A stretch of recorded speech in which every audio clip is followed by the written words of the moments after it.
आपके चरणों में इसलिए आई है कि आपके चरणों से गिरी हुई तुलसी की माला अपने केशों में धारण करें।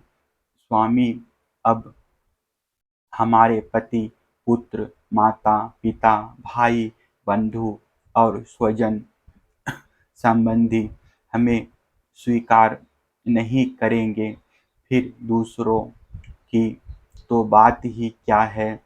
वीर शिरोमणे, अब हम आपके चरणों में आ पड़ी हैं। हमें और किसी का सहारा नहीं है, इसलिए अब हमें दूसरों की शरण में ना जाना पड़े, ऐसी व्यवस्था कीजिए।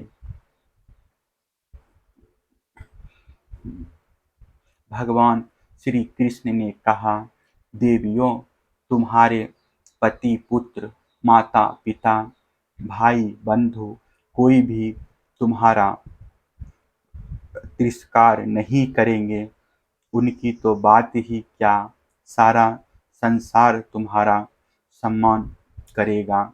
इसका कारण है अब तुम मेरी हो गई हो, मुझसे युक्त हो गई हो।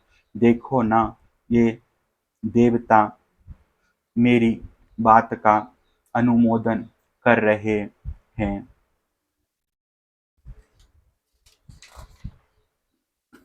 देवियों, इस संसार में मेरा अंग संग ही मनुष्यों में मेरी प्रीति या अनुराग का कारण नहीं है, इसलिए तुम जाओ, अपना मन मुझ में लगा दो, तुम्हें बहुत शीघ्र मेरी प्राप्ति हो जाएगी। श्री सुखदेव जी कहते हैं, परीक्षित, जब भगवान ने इस प्रकार कहा, तब वे ब्राह्मण पत्नियां यज्ञशाला में लौट आई। उन ब्राह्मणों ने अपनी स्त्रियों में तनिक भी दोष दृष्टि नहीं की, उनके साथ मिलकर अपना यज्ञ पूरा किया। उन स्त्रियों में से एक को आने के समय ही उसके पति ने बलपूर्वक रोक लिया था।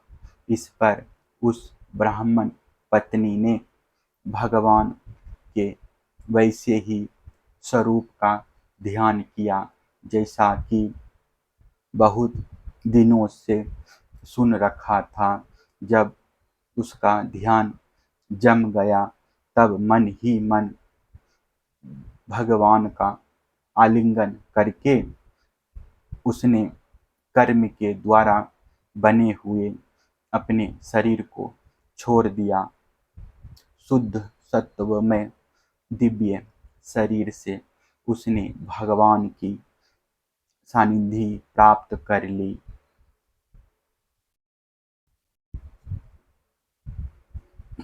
इधर भगवान श्री कृष्ण ने ब्राह्मणों के लाए हुए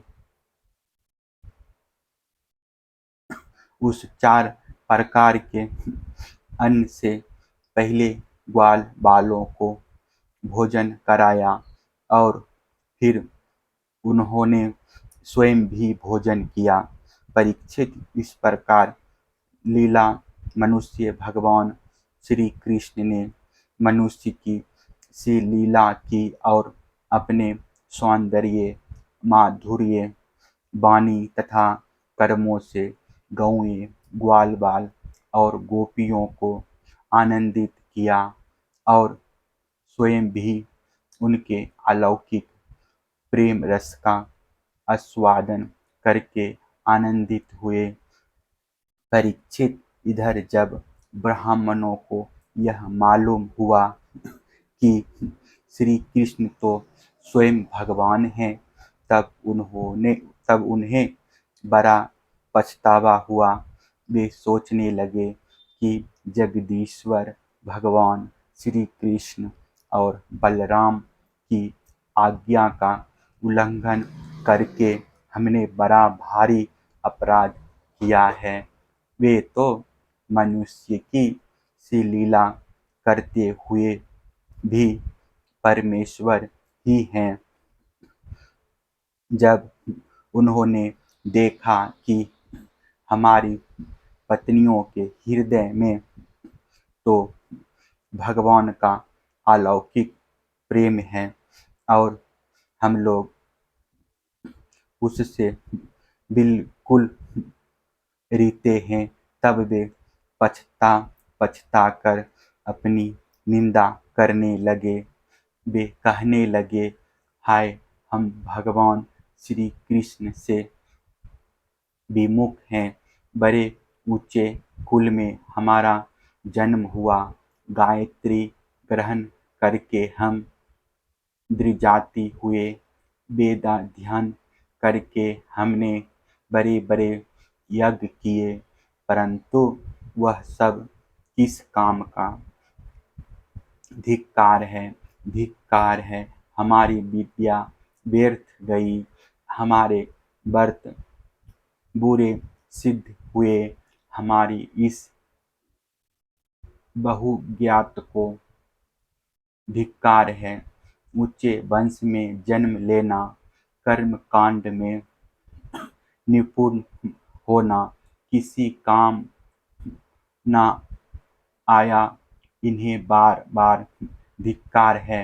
निश्चय ही भगवान की माया बड़े बड़े योगियों को भी मोहित कर लेती है, तभी तो हम कहलाते हैं मनुष्य के गुरु और ब्राह्मण, परंतु अपने सच्चे स्वार्थ और परमार्थ के विषय में बिल्कुल भूले हुए हैं। कितने आश्चर्य की बात है, देखो तो सही। यद्यपि ये स्त्रियां हैं, तथापि जगत गुरु भगवान श्री कृष्ण में उनका कितना अगाध प्रेम है, अखंड अनुराग है। इसी से उन्होंने गृहस्थी की वह बहुत बड़ी फांसी भी काट डाली, जो मृत्यु के साथ भी नहीं कटती। इनके ना तो द्विजाति के योग पवित्र आदि संस्कार हुए हैं और ना तो इन्होंने गुरुकुल में ही निवास किया है, ना इन्होंने तपस्या की है और ना तो आत्मा के संबंध में ही कुछ विवेक विचार किया है।